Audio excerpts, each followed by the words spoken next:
হাদি ভাইয়ের বিচার। আমি অ্যাডমিশন ক্যান্ডিডেট, আমার ভর্তি পরীক্ষার চিন্তা নেই, আমার চিন্তা হাদি ভাইয়ের বিচার হবে, তৎক্ষণাৎ বিচার চাই আমরা।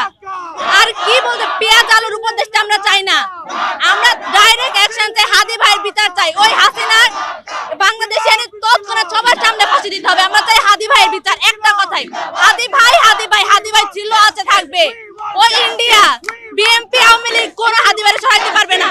আমরা হাদি ভাইকে চাই, হাদি ভাইয়ের বিচার চাই। আর এই যে তেল আলু পেঁয়াজের উপদেশটা, তেল দেওয়া মিডিয়া, আলু পেঁয়াজের বাম্পার ফলনের বিডিবি, আমরা কাউকে চাই না, আমরা চাই হাদি ভাই। ইনসাফের কথা হবে, ইনসাফের বাংলাদেশ তৈরি হবে। এখানে কেন আসবে এতদিন, 30 দিনের মধ্যে কেন খুনিকে ধরবে? 12 দিনের ভিতর খুনিকে ধরবে, তাও তাদের সময় হয় না। আমার ভাই কবরে ঘুমাচ্ছে, খুনি আরামাইশ করছে কেন? বিচার চাই আমরা। কার কাছে বিচার চাবো? ওই ইউনূস সরকারকে বলতে চাই, আমার ভাইয়ের বিচার আমরা চাই, তৎক্ষণাৎ বিচার দিতে হবে।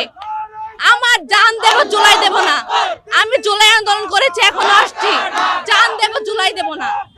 আমি নিজে মরতে রাজি আছি হাদি ভাইয়ের মতো। ইন্ডিয়ার বিরুদ্ধে কথা বলে আমাদের মারবে, দুর্নীতির বিরুদ্ধে কথা বলে আমাদের মারবে, তোদের চ্যালেঞ্জ করে বলছি, আয় মার।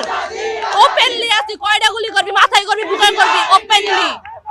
আমরা চাই হাদি ভাইয়ের বিচার, তৎক্ষণাৎ বিচার। নির্বাচনের আগে হাদি ভাইয়ের বিচার, সবার সামনে খুনির ফাঁসি দিতে হবে। ডাইরেক্ট অ্যাকশন, কোনো তর্ক বিতর্ক চাই না।